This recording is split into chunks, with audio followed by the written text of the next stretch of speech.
जो film start होती है तो कहानी के स्टार्ट में एक लड़का बिल्डिंग से लटकता हुआ दिखाई देता है और दूसरा उसको पकड़ रहा होता है। ये दोनों आपस में भाई होते हैं और बड़ा भाई छोटे भाई को नीचे से ऊपर की तरफ खींच लेता है, जिसमें से छोटे का नाम नाथन होता है, जिसे प्यार से नेट कहा करते थे। दोनों भाई चोरी छिप कर एक म्यूज़ियम में जाते हैं और वहाँ जाकर एक मैप चुराने की कोशिश करते हैं, और वहाँ पर तभी म्यूज़ियम के गार्ड आ जाते हैं और उन्हें देख लेते हैं। गार्ड्स दोनों भाइयों को पकड़ करके एक ऑर्फन हाउस में ले जाते हैं। इन दोनों के पेरेंट्स नहीं थे, इसलिए इनको यहाँ लाया जाता है, और ये पहले भी ऑर्फन हाउस में ही रहते थे। नेट के बड़े भाई ने इस मैप को चुराने की बड़ी बार कोशिश की थी, क्योंकि ये दोनों भाई लुटेरों के ख़ानदान को बिलोंग करते थे, और इस मैप में एक बहुत बड़े खजाने का रहस्य छिपा हुआ था। ऑर्फन हाउस की सिस्टर पुलिस वाले से बात करते हुए कहती है कि नेट अभी छोटा है, इसे आप यहीं ऑर्फन हाउस में छोड़ दो, और आप इसके बड़े भाई को अपने साथ लेके जा सकते हो, क्योंकि वो बार बार मना करने के बावजूद भी चोरियां करता है।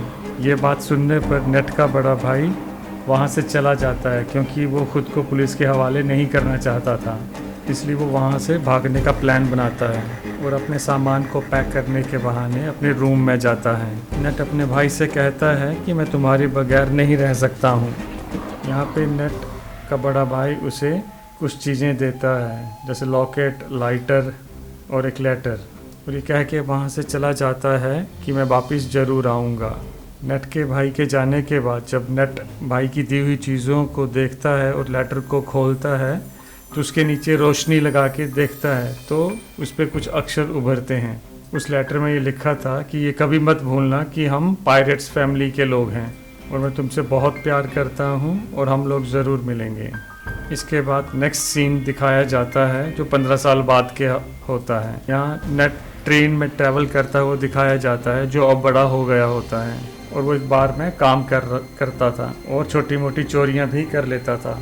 जब नेट अपने वार में काम कर रहा था तो वहाँ पे एक विक्टर नाम का आदमी आता है और वो उससे कहता है कि मैं तुम्हें और तुम्हारे भाई को जानता हूँ। वो बताता है कि कुछ टाइम पहले मिलकर हम दोनों साथ में काम किया करते थे। तो नेट का कोई इंटरेस्ट नहीं था ये सब कुछ सुनने में और अपने भाई के बारे में जानने को। वो वहाँ से विक्टर को जाने को कहता है, और जाते जाते विक्टर वहाँ पे नेट के लिए एक कार्ड छोड़ जाता है। उस कार्ड में विक्टर का एड्रेस लिखा होता है। नेक्स्ट सीन में दिखाया जाता है कि नेट विक्टर के घर पहुंचता है। वो उसके घर जाके वही मैप देखता है जो बचपन में ये दोनों भाई चुराना चाह रहे थे म्यूजियम से, और तभी वहाँ पर विक्टर भी आ जाता है। विक्टर नेट से कहता है अगर तुम्हारा प्लान आने का ही था तो मुझे पहले ही बता देते। तो नेट विक्टर से कहता है ये तो वही मैप है जिसे ढूंढने के लिए बड़े सारे लोगों ने बहुत सारी मेहनत की है, और ये एक खजाने का नक्शा है, और इस मैप को फॉलो करते हुए बड़े सारे लोग मारे गए हैं और उन्हें कुछ भी हासिल नहीं हुआ है, और ये एक फॉल्स स्टोरी है, ऐसा कुछ भी नहीं है। इस पे विक्टर कहता है ये कोई बकवास स्टोरी नहीं है, और मुझे पता है तुम्हें और तुम्हारे भाई को इस मैप के बारे में बहुत सारी डिटेल्स पता हैं। इसके बाद विक्टर नेट को एक बुक दिखाता है। उस बुक में वो एक शिप की तस्वीर भी दिखाता है। ये कोई आम शिप नहीं होती है, ये कोई बहुत पुरानी शिप थी, और इस शिप की कीमत 500 करोड़ है, और उस शिप में बहुत ज़्यादा खजाना भी छिपा हुआ था जिसको 18 लोगों ने मिलकर वहाँ छिपाया था। जब नेट को इस खजाने के बारे में इतनी ज़्यादा इन्फॉर्मेशन थी तो विक्टर उसको कैसे जाने दे सकता है, इसलिए विक्टर नेट को अपने साथ काम करने के लिए कहता है, पर नेट उसके ऑफ़र को रिजेक्ट कर देता है। तो विक्टर नेट से कहता है अगर तुम मेरा साथ दोगे, मेरे साथ काम करोगे तो तुम्हारा बड़ा भाई तुम्हें मिल भी सकता है। नेट फिर वहाँ से चला जाता है और अपने घर पहुँचता है और अपने बड़े भाई की चीज़ों को देखने लगता है, और कुछ सोचने समझने के बाद वो विक्टर के साथ काम करने को हाँ कर देता है। नेक्स्ट मॉर्निंग में हम देखते हैं विक्टर नेट को एक क्रॉस का साइन दिखाता है। वो कहता है ये क्रॉस का साइन नहीं है, ये उस खजाने तक पहुंचने की चाबी है, जिस पे विक्टर कहता है इसमें से एक चाबी तो मेरे पास है और दूसरी चाबी हमें जल्द ही चुरानी होगी। विक्टर नेट को बताता है कि इसके साथ की दूसरी चाबी एक कंपनी के ऑक्शन पे है, और बहुत जल्दी वो उस चाबी को नीलाम कर देंगे। तो इसलिए उस चाबी को हमें वहाँ से जल्दी ही चुराना होगा। तो विक्टर उस कंपनी में जाके उस चाबी को वहाँ से चुरा लेता है। इस चाबी को चुरा के जब विक्टर वहाँ से जा रहा था तभी वहाँ पे एक लड़की आती है जिसका नाम ब्रैड था, और वो विक्टर के गले पे नाइफ रख के कहती है कि चाबी मुझे दे दो। और ये सब कुछ वो अपने बॉस के कहने पे कर रही होती है। और ये लड़की विक्टर की पुरानी दुश्मन भी थी। जब ये दोनों उस चाबी के लिए फाइट्स कर रहे थे तो वहाँ पे कुछ गार्ड्स आ जाते हैं। विक्टर उन गार्ड्स का फ़ायदा उठाता है और वहाँ से चाबी लेकर निकल जाता है। अब वहाँ से चाबी लेके विक्टर नेट के साथ एक दूसरी जगह जाता है। वहाँ पे उनको फ्रेज नाम की एक और लड़की मिलती है। फ्रेजर विक्टर को पहले से ही जानती थी पर वो नेट को नहीं जानती थी। फ्रेजर विक्टर से पूछती है कि ये कौन है। तो विक्टर फ्रेजर से कहता है ये मेरा पुराना दोस्त है। यहाँ पे नेट को पता चलता है कि दूसरी चाबी विक्टर के पास नहीं फ्रेजर के पास है। तो नेट विक्टर से पूछता है कि तुमने मुझसे झूठ क्यों बोला। तो फ्रेजर कहती है शायद तुम इसके बारे में पूरी तरह से नहीं जानते। जब ये सारी बहस चल रही होती है तो बीच में मौके का फ़ायदा उठा के फ्रेजर वहाँ से चाबी लेके चली जाती है, जो चाबी इन्होंने अभी चुराई थी। नेट फ्रेजर के पीछे भाग रहा था। फ्रेजर वहाँ से अपनी कार में बैठकर निकलने की कोशिश करती है मगर नेट उसकी गाड़ी के आगे आ जाता है। तो वहाँ पे विक्टर भी आ जाता है। विक्टर फ्रेजर से कहता है अगर तुम्हें सारा खजाना चाहिए तो ले लो, पर तुम्हें नहीं पता ये चाबी को यूज़ कैसे करना है, और इन सब के बारे में सिर्फ नेट को ही पता है। ये सुनने के बाद में फ्रेजर उन दोनों के साथ काम करने के लिए तैयार हो जाती है। नेट उन लोगों को बताता है कि बहुत साल पहले 18 लोगों ने उस खजाने को एक चर्च में छिपाया था। तो खजाने को ढूंढने के लिए वो तीनों एक चर्च में पहुंचते हैं। वहां पहुंचने के बाद नेट अपने भाई की डायरी को पढ़ के समझने की कोशिश करता है, जिससे ये पता चलता है कि ये लोग सही लोकेशन पे पहुंच गए हैं। और तीनों फिर चोरी छिपे चर्च की बेसमेंट पे पहुंच जाते हैं और वो चाबी लगाने की जगह भी ढूंढ लेते हैं। वो चाबी की जगह एक स्टैचू के नीचे थी। अब यहाँ इनको ये नहीं पता था कि चाबी को यूज़ कैसे करना है। तो बुक पढ़ के विक्टर को ये समझ आता है कि दोनों चाबी को इकट्ठे लगा के क्लॉकवाइज घुमाना पड़ेगा। ऐसा करते ही उस स्टैचू से कुछ एरोज निकलने लगते हैं, पर वहाँ वो तीनों बाल बाल बच जाते हैं। दोबारा फिर रिस्क लेते हुए नेट और फ्रेजर उन चाबियों को एंटी क्लॉकवाइज घुमाते हैं, जिसके बाद स्टैचू के पीछे से रास्ता निकल आता है।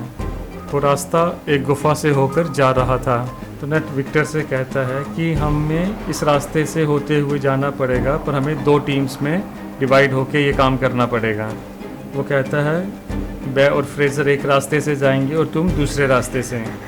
इसके बाद नेट और विक्टर अपने फ़ोन को जीपीएस के साथ कनेक्ट कर लेते हैं। अब नेट और फ्रेजर एक रास्ते से जाते हैं और विक्टर दूसरे रास्ते से चला जाता है।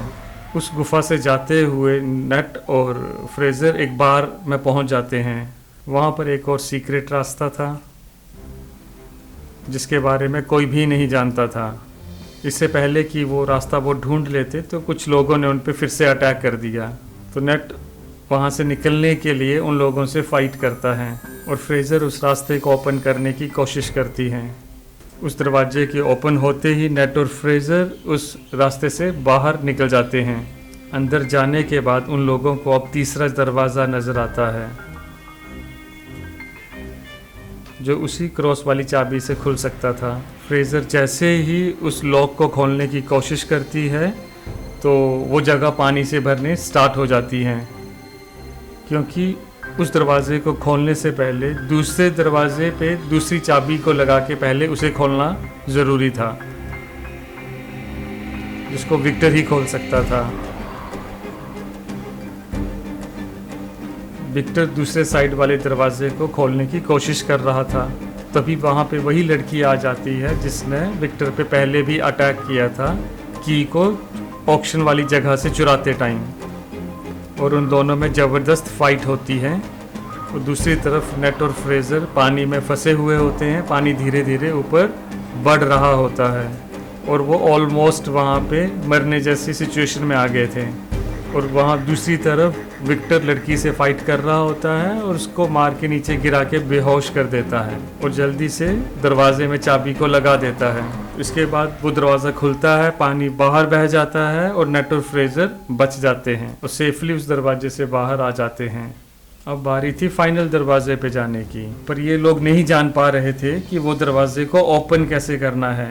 विक्टर बाहर से खड़ा एक हॉल में से उन दोनों को देख रहा था और तभी नेट वहाँ पे अपना दिमाग इस्तेमाल करता है और वो फ्रेजर से कहता है जाओ और विक्टर से दूसरी चाबी लेकर आओ। और विक्टर उन दोनों पे ट्रस्ट नहीं करता और दूसरी चाबी देने से इनकार कर देता है क्योंकि विक्टर के पास कोई और ऑप्शन नहीं थी, तो इसलिए वो थोड़ी देर के बाद वो चाबी उनको दे देता है। नेट देखता है कि उस दरवाजे पे एक सिंबल बना हुआ था, तो नेट जब दोनों कीज़ को इकट्ठे रखता है तो देखता है वही सिंबल बन जाता है जो उस दरवाजे पर बना हुआ था, जिस वजह से ये लोग उस दरवाजे को भी खोल लेते हैं। जब वो उस दरवाजे के अंदर एंटर होते हैं तो एंटर होते ही उन्हें 3 बड़े बड़े मटके दिखाई देते हैं और बीच बाहर से विक्टर बार बार नेट से पूछ रहा होता है खजाना मिला कि नहीं। तो नेट फ्रीज़र को अपने कंधे पे उठा लेता है और ये फ्रीज़र से कहता है कि चेक करो कि इन पॉट्स में क्या है। तो फ्रीज़र जब ऊपर चढ़ के देखती है कि इस पे तो बहुत सारा नमक है, इसका मतलब ये हुआ कि यहाँ पर कोई भी खजाना नहीं था। तभी वो तीनों पॉट अचानक से टूट जाते हैं, तो वो देखते हैं उनमें से एक और मैप निकलता है और यही मैप उस खजाने तक पहुँचने का असली मैप था। और जब नेट उस मैप को देख रहा था, फ्रेजर नेट के सर पे गन रख देती है। वो कहती है तुम्हें क्या लगता है विक्टर ने तुम्हें सब सच बताया है? और वो गन से नेट के सर पे अटैक करती है और नेट गिर के बेहोश हो जाता है और उस मैप को लेके वहाँ से चली जाती है और जाते जाते उन कीज़ को भी ले जाती है। थोड़ी देर में विक्टर नेट के पास पहुँचता है और वो देखता है कि नेट बेहोश है। जब नेट को होश आता है तो उन दोनों को समझ आता है फ्रेजर उन दोनों को धोखा दे के भाग चुकी है। जब नेट को होश आता है वो विक्टर से पूछता है कि मेरा भाई कहाँ पर है और तुमने मुझसे क्या छिपाया है। तो अब विक्टर नेट से बताता है कि मैं और तुम्हारा भाई बहुत साल पहले खजाना ढूंढने के लिए निकले थे, जिसके लिए हमें एक बुक को चुराना था। बुक को तो हम लोगों ने चुरा लिया था, पर जब हम वहाँ से बाहर निकल रहे थे तो वहाँ के जो सिक्योरिटी गार्ड थे उन्होंने हम पे अटैक कर दिया था और उस फायरिंग में तुम्हारे भाई को एक बुलेट लग गई थी, जिसकी वजह से उसकी डेथ हो गई। ये सुनकर नेट बहुत ज़्यादा इमोशनल हो जाता है, वो रोने लगता है। वो विक्टर से कहता है तुम मेरे भाई को मरने के लिए छोड़ दिया था, अब तुम दोबारा से उस खजाने तक पहुंचने के लिए मेरा इस्तेमाल कर रहे हो। विक्टर कहता है ठीक है मैंने झूठ बोला, मगर तुम्हारा भाई भी तो यही चाहता था कि उसके मरने के बाद तुम उसके ड्रीम को पूरा करो। तो नेट विक्टर से कहता है ठीक है मैं उस खजाने तक अपने भाई के लिए ज़रूर जाऊंगा। इसके बाद हम दोनों के रास्ते अलग अलग हो जाएंगे। इसके बाद हम फ्रेजर को ब्रेड और उसके बॉस के साथ देखते हैं, यानी कि फ्रेजर भी इन दोनों के लिए ही काम कर रही होती है। ब्रेड का बॉस ब्रेड से कहता है आज के बाद तुम फ्रेजर के अंडर काम करोगी।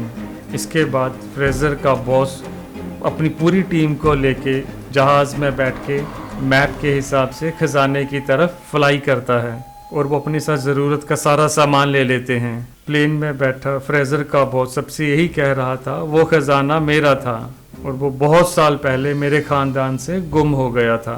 पर लेकिन तभी पीछे से ब्रेड आकर अपने बॉस का गला काट देती है। बॉस को मरता हुआ देख के फ्रेजर ये समझ जाती है कि ये लोग अब इसे भी मार देंगे, तो इसलिए वो अपनी जान बचाने के लिए प्लेन में रखी हुई एक रेड कार में छिप जाती है। इस पे ब्रेड अपने लोगों से कहती है जैसे ही फ्रेजर तुम्हें नज़र आएगी उसको देखते ही शूट कर देना। और ये लोग जब फ्रेजर को पूरे प्लेन में ढूंढ रहे होते हैं तो हमें दिखाया जाता है कि नेट और विक्टर उसी गाड़ी की डिक्की से बाहर आते हैं और मौके का फ़ायदा उठाकर ये दोनों वहाँ से उस मैप को चुरा लेते हैं। इसके बाद ब्रेड और फ्रेजर अब में भी आपस में फायरिंग स्टार्ट हो जाती है। वो एक दूसरे पे फायर कर रहे होते हैं। विक्टर नेट से कहता है मैप तो हमें अब मिल गया है, इसलिए हम जल्दी से यहाँ से निकल जाते हैं पैराशूट की हेल्प से। यहाँ पे विक्टर पैराशूट लेके जंप मार देता है, मगर नेट वहीं पे फंस जाता है और ब्रेड से कहता है तुमने मेरे भाई को मारा था। और वो वहाँ पे रखे सारे कार्गो वाले सामान को पैराशूट के साथ अटैच करके पैराशूट को खोल देता है, जिससे प्लेन का सारा सामान बाहर गिरने लगता है। वहाँ पे ब्रेड के लोग नेट और विक्टर पे फायर करने लगते हैं। इसी दौरान नेट का पाँव कार्गो में लगी बेल्ट्स में फंस जाता है और सामान के साथ ही बाहर हवा में उड़ने लगता है और बहुत सारी कोशिश करने के बाद में दोबारा वो प्लेन में किसी तरह से पहुँच जाता है। और वहाँ फ्रेज़र बड़ी सी कार जो कि प्लेन में ऑलरेडी थी और ये जिसमें छिपी हुई थी, उस कार को स्टार्ट करके उस प्लेन से जंप करने वाली थी और वहाँ पे नेट भी खड़ा था और कार के साथ नेट भी दोबारा नीचे गिर जाता है। जब दोनों नीचे गिर रहे होते हैं तो फ्रेज़र नेट से कहती है कि वो जल्दी से पैराशूट खोले। तो नेट कहता है मेरे पास तो कोई भी पैराशूट नहीं है। तो वो खुद को बचाने के लिए अब हवा में ही उड़ रहे होते हैं और उड़ते उड़ते जो कार्गो अभी हवा में गिरे हुए होते हैं उनमें से एक कार्गो को पकड़ के उसमें अटैच्ड एक पैराशूट को खोल के नेट और फ्रेज़र उसकी हेल्प से नीचे उतरने लगते हैं और इन दोनों की लैंडिंग एक समुद्र में होती है और वो अब एक बीच पर पहुंच गए थे। वहां पहुंचने के बाद वो एक होटल में स्टे करते हैं। उस होटल में जाने के बाद वो दोनों मैप को समझने की कोशिश करते हैं, पर यहाँ पर फ्रेज़र को तो कुछ भी समझ नहीं आ रहा होता है, इसलिए वो आराम से जाकर सो जाती है और नेट यहाँ पे सारी रात मेहनत करता है और उस मैप को समझ लेता है और कुछ नोट्स भी बना लेता है। जब फ्रेज़र सुबह उठती है तो देखती है नेट ने मैप को समझकर कुछ नोट्स भी बना के लिखे हुए हैं और वो दोबारा से यहाँ पे चालाकी दिखाती है। वो उस नोट को लेकर खजाने के लिए निकल जाती है नेट को यहीं पीछे छोड़ के। तो नेट जब पीछे सुबह उठता है तो देखता है वहाँ से वो नोट गायब है जो उसने रात को बनाया था और ये देखकर वो मुस्कुराने लगता है। तो एक्चुअल में जो नोट फ्रेज़र लेके गई उसमें नेट ने गलत कोऑर्डिनेशंस लिखे हुए थे और जो रियल लोकेशन थी वो नेट के पास ही थी। नेक्स्ट सीन में हमें दिखाया जाता है कि नेट मैप की उस लोकेशन में पहुंच जाता है एक बोट की हेल्प से जो एक आइलैंड की गुफा में था और दूसरी तरफ ब्रेड ने भी नेट पे नज़र रखी होती है और वहाँ नेट गुफा के अंदर चला जाता है, पानी में जंप कर जाता है और स्विम करके एक ऐसी जगह पहुँचता है जहाँ पे दो टूटी हुई बड़ी शिप्स थी जिसको ढूंढते हुए ना जाने कितने ही लोगों ने अपनी जान दे दी थी। जब नेट उस शिप के अंदर जाता है तो देखता है इसमें तो बहुत सारा गोल्ड भरा हुआ है और तभी पीछे से उसे विक्टर की आवाज़ भी आती है। विक्टर भी वहाँ पर आ गया होता है और ये देखकर नेट काफ़ी डर जाता है और पूछता है तुम यहाँ पर कैसे आ गए। तो वो कहता है नेट तुम भूल गए शायद, तुम्ही ने तो मुझे अपनी जीपीएस से कनेक्ट किया था।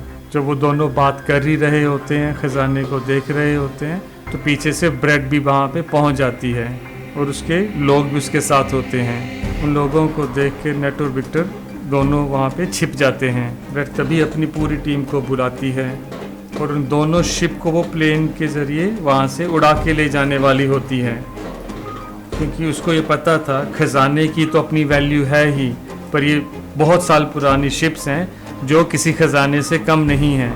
और जब थोड़ी देर में विक्टर और नेट शिप से बाहर आते हैं जहाँ वो छिपे हुए थे, तो वो दोनों उस शिप को हाईजैक करने का प्लान बनाते हैं और शिप के फ्रंट पे आने पे वो वहाँ पे मौजूद सारे गार्ड्स के साथ में फ़ाइट करते हैं। यहाँ पे नेट भी गार्ड्स के साथ में खूब लड़ता हुआ दिखाया गया था। वो गार्ड्स को पानी में नीचे फेंक देते हैं और सभी गार्ड्स को मारने के बाद में वो प्लेन को हाईजैक कर लेते हैं। ब्रेड जब ये देखती है तो बहुत गुस्से में आ जाती है। वो दूसरी शिप से उन लोगों पे अटैक करवाती है। विक्टर ब्रेड से बचने के लिए हेलीकॉप्टर को तेज़ी से उड़ा रहा था यहाँ पे, पर ब्रेड उसके पीछे ही पड़ गई थी। इसके बाद ब्रेड के लोग नेट की शिप पे आ जाते हैं। वहाँ फिर से बड़ी ज़ोरदार फाइट होती है और सामने से ब्रेड आके विक्टर की शिप से टकराने ही वाली थी और नेट पुरानी तोफ जो कि शिप पे पड़ी हुई थी उससे ब्रेड के प्लेन पे अटैक कर देता है, जिससे उसका हेलीकॉप्टर डिस्ट्रॉय हो जाता है और तभी उसका शिप भी एक पहाड़ी से टकराता है और पूरी तरह से डिस्ट्रॉय हो जाता है, मगर ब्रेड वहाँ से बच जाती है और अब वो नेट की शिप पे जंप करती है और वो नेट से कहती है जो मेरा नहीं हो सकता वो किसी का भी नहीं हो सकता।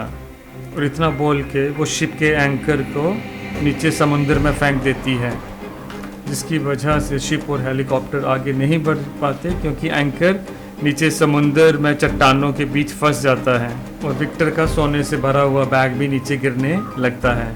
वो हेलीकॉप्टर को ऑटो पायलट मोड में डाल के उस बैग को बचाने लगता है और नीचे शिप पर ब्रेड और नेट की आपस में फाइट हो रही होती है। नेट अब किसी तरह से बचते बचाते हेलीकॉप्टर पे चढ़ने की कोशिश करता है और उसके पीछे ब्रेड भी आ रही थी। विक्टर यहाँ पे गोल्ड से भरे हुए बैग को सेक्रीफाइस कर देता है। वो ब्रेड के सर पे सोने से भरा हुए बैग को मारता है, जिस वजह से ब्रेड ऊपर से नीचे समुंदर में गिर जाती है और तभी वो शिप जो हेलीकॉप्टर से लटक रही थी उसकी रस्सी भी टूट जाती है। अब नेट को तो विक्टर किसी तरह से ऊपर खींच लेता है, पर वो पूरी की पूरी शिप ब्रेड के ऊपर गिर जाती है, जिसकी वजह से यहाँ पे ब्रेड की डेथ हो जाती है और वो शिप वहीं पर टूट के तैरने लगती है। नेट विक्टर से कहता है हम ये गोल्ड अभी भी हासिल कर सकते हैं, लेकिन विक्टर उसको मना कर देता है और वो कहता है ये सारा सोना अब गवर्नमेंट का हो चुका है और वो लोग उसे लेने के लिए आ रहे हैं। जिसके बाद विक्टर दुखी होकर हेलीकॉप्टर चलाने लगता है। तो नेट विक्टर से कहता है दुखी मत हो, और ये कहते कहते वो अपनी पॉकेट्स में से गोल्ड निकालने लगता है और वो दोनों खुशी खुशी जाने लगते हैं। मूवी के लास्ट में हम देखते हैं एक मोटर बोट नेट और विक्टर का पीछा कर रही होती थी, जो कोई और नहीं बल्कि फ्रेजर ही थी, जिसको नेट ने बेवकूफ़ बनाया था। फिल्म के लास्ट में दिखाया जाता है कि नेट का भाई अभी भी जिंदा है, जो कि एक जेल में है, और ये फिल्म इसी के साथ यहीं पे एंड हो जाती है। तो बहुत बेहतरीन फिल्म थी। Thanks for watching, thanks for your time.